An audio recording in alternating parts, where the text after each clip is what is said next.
Hi everybody, so this week I thought I would do a different video, but something I think is very important with regards to my own consistency within bodybuilding. So for me that's mobility and flexibility. I use the word flexibility very lightly, I'm not flexible at all. But the mobility side of things, I honestly credit a lot of my sort of longevity. I'm not old, but I'm 32 and I've been doing this for 12 years. Touch wood, I've never had any muscle tears. I've damaged my rotator cuff in 2018, but that's the only sort of injury of note.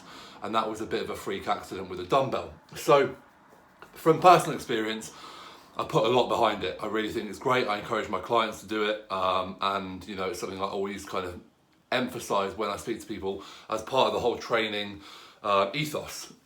With regards to kind of how I feel and why I do it, people will say different things. So some people will say, don't stretch before training. It might impact strength. Do this, do that. I've just found my own way of what I like and what works for me, and that's what I'm going to show you today. I'm not saying this is the best way, I'm not saying that this is anything special, this is simply what I do. It's about 15-20 minutes, I do it before every training session. That way I personally feel fantastic going into a training session. I feel loose, I feel ready, I feel mentally alert, because during flexibility, mobility warm-up, I'll think about the session ahead.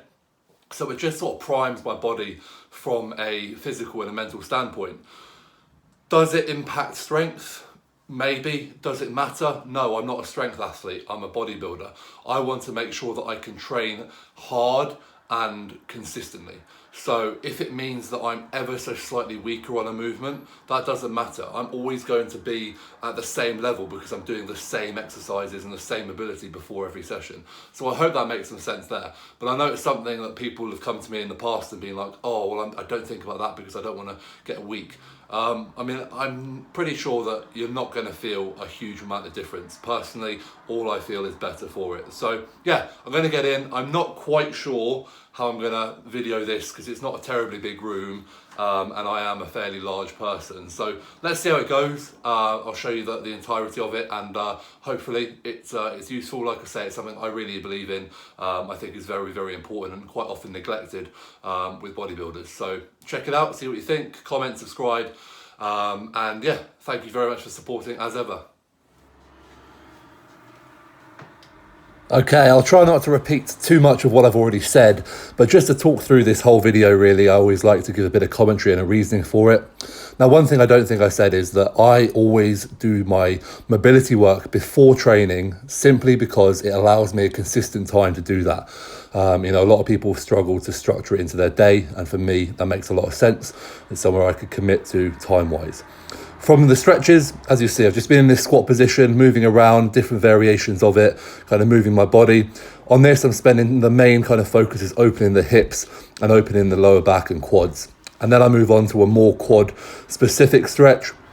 Again, just looking at maximal knee flexion here and really sitting back into it, getting a really deep stretch through the quads. As I lean back more, I'll get more stretch into the upper quad. And again, as I drive my hips up here, I'll also get into the hip flexors. So with regards to stretching my hips out, is something I put a lot of time into. For me, I often get quite bad lower back tightness, and keeping my hips mobile and my glutes as well really, really helps on this. This is my go-to stretch when it comes to the hip flexors, and I'll do this twice through, but also I'll do it throughout the day if I am feeling particularly tight. On this, I've just sped up this second leg here. Start with just thinking about driving the hips forward, not leaning forward too much. And then as I rotate, I'm just going to put a bit more stretch through the hip. And again, arms overhead, we're going to get a greater stretch through there. I'll then do another round of the kneeling quad stretch, which we're doing here. This time I'm driving my hips forward a bit more, which again is going to get even more up into the hip flexors. And then I'll go from here again into my second round of this hip flexor stretch. This is a better angle. you can see that I'm thinking about driving the hips forward but keeping my chest upright. And then on this rotation, you see that backhand is pushing forward again, so I'm getting that. And when I lean to the side here with my arms above my head, that stretch is going up through my abs and getting more of a stretch through there, which again just opens out everything all the way from lower up and starting to move into that upper body.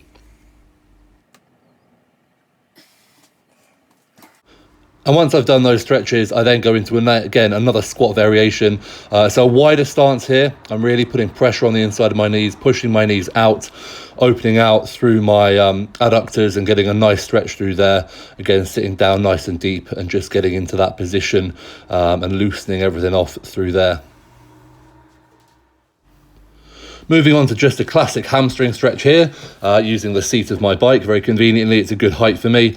Again, I'm not the most flexible. However, I stay on top of maintaining my mobility where it is. Again, this really helps sort of loosen off, obviously, the hamstrings. But as I've said before, my lower back is a particular area of attention. And this does help, again, open up. You can see the sort of stretch I'm getting through there. So again, both legs. Normally just once through, I'll hold it for, 15, 30 seconds. If I feel the need to do more, I will. But this is sort of the bare minimum that I do on a daily basis.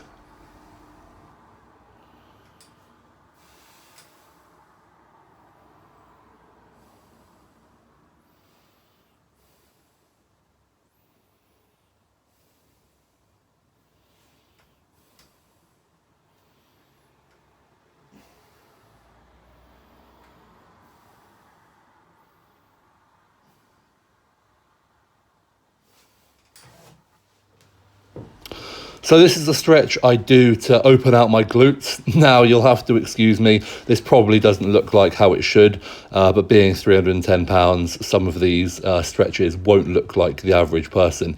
But I believe this is called a pigeon stretch. Again, just focusing on that front leg and the glute, so on this side closest to the wall, stretching out through there. Again, you'll see I'll move my body around, I'll get various planes of movement, various stretches, extend and flex through my spine. And again, if there's any places that I find, really hit the spot in terms of tightness, then I will just spend a bit more time going through that. So nothing magical, just kind of paying attention to how my body feels, getting a good stretch and opening up everything through, glutes. Like I said, this is a fantastic exercise for that for me.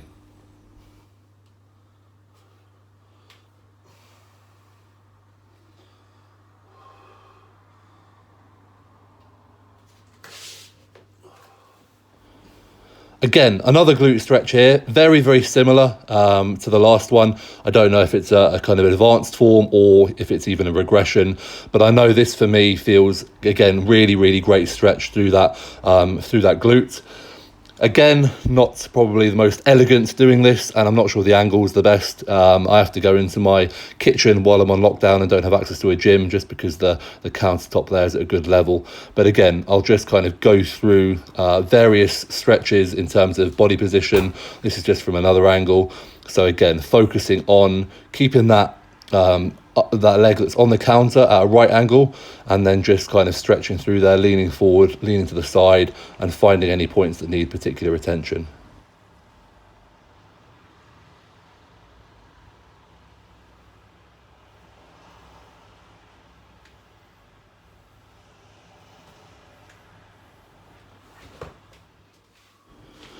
And with that, that's the lower body done. I spend more time on the lower body. As I said, lower back is a particular area for me to stay on top of. But the upper body stretches I do are coming up here. So we start off, I do this banded stretch. Now, I think it's called like a banded shoulder distraction, something like that. If you look closely in the video, you'll see I'm kind of externally rotating my arm. And that's just getting up, in this case, more up into my trap. I then do this second variation. Obviously, I do this on both arms, but just for the sake of the video. The second variation here, you see I'm stretching more through the chest, so it's more rotation. And I'm just kind of getting a stretch each time. The arm that's holding the band remains relaxed, and I'm using my body and the bands to kind of pull away from each other and really work through that stretch. And then the final variation I do is just attaching the bands to the bottom, and this gets really nicely up into my traps. Again, due to doing quite a lot of sat down, maybe not always in the best posture, my traps and neck can get quite tight. Again here, the arm that's holding the bands, I'm externally rotating, really opening up through the trap and through the shoulder. And finally, I do a little shoulder circuit here. Now I have, I think as I mentioned at some point in this video, injured my rotator cuff. That's the only injury I've had. So I do like to make sure my shoulders are nicely loosened up and nicely warmed up. So again, just over the body, holding a band here, some shoulder rotations, again from the front and from the side view. And then from there, I work into a little bit of the sort of basic rotator cuff movements, and starting with just kind of driving the elbows in and the hands out, opening up through chest and shoulders. Again, these are just things that I've seen, I've tried, I've picked up, they feel good. It's more than anything a sort of mental preparation, knowing that my body's in a good place, feeling good, warmed up. This always kind of really does kind of get me quite warm by the end of this whole mobility procedure. So I'm in a good position from a body temperature point of view to go into things. So we then go into sort of external rotation here. Again, just thinking about opening up through the shoulder blades. And I like to add in a press as well. Just because it's something I did and it feels good. You know, I'm no mobility expert, but I've certainly reaped the benefits of staying on top of it from a longevity point of view throughout my career so far.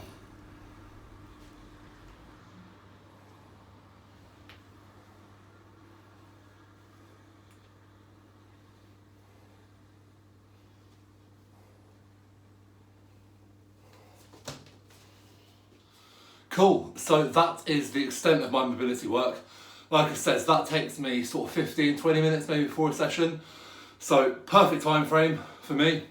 Pre-workout drink, while that's kicking in, mobility, mental preparation, and then we're good to go. You know, nothing complicated with regards to the kind of stretches, just ones that I found I can do and I feel good for doing. So I work through the whole body, you'll see. Kind of lower body and upper body, and I'll do that before every session, even if it's a leg session and there's no upper body, or even if it's a chest and shoulder session and there's no lower body, I'll still do that. Reason being is every joint, it's good for me to keep as mobile as possible. Secondly, for the most part, I do a lot of desk work, so I'm at my computer, you know, with the online clients, and I am in that seated position, so my hip flexors and my glutes can get quite tight. So to be able to do those exercises pretty much daily when I train is really, really important to me. I don't tend to do any other additional work. On my rest days, I will sometimes do that. Today is actually a rest day for me, so I just wanted to get this filmed now. But I don't tend to do a lot of extra. If there's ever anything that's kind of particularly tight or niggly, I'll spend more time on it, or I'll find another stretch to do on it. I do use a foam roller, but not religiously. I'll use this, like I said, more so when I have a particular tightness, or sometimes on my rest day, I'll just go up and down my back and get a few clicks through that. And I also have and use a massage gun. Now this is a Flow Pro, and I'll do this normally on my rest days for kind of 10-15 minutes. For me, I tend to get quite tight traps and necks, so I'll spend a lot of time kind of in my chest, in my traps. If I can get around to the back, I will. And sometimes on my quads. But again, this is more of a sort of reactive tool if there's anything in particular that is particularly tight. So yeah, that's it. I just wanted to show you it's something I've been doing for years. I do this, obviously I'm training at home at the moment, but I'll do this when I'm in the gym as well. Like it doesn't, like for the past probably 6 years, I've done a variation of this stretching routine. Like I said, it kind of is adapted to what it is today, and for the past 3 years it probably hasn't changed a lot. But all exercises that make me feel good, loosen me off, get me ready for the session. You know, right now I feel fantastic, so you know, job well done. And if I were to go train, I'm sure I'd have a great session, but I have to wait till tomorrow. But thank you very much again. I've had a few new subscribers lately, and honestly it means the world, so thank you so much for kind of supporting and being part of this. I just want to share what I do and how I do it, and give a little bit of knowledge, a little bit of entertainment, who knows, but I'm enjoying it, and thank you very much again. So have a great day, and I'll speak to you guys soon in another video.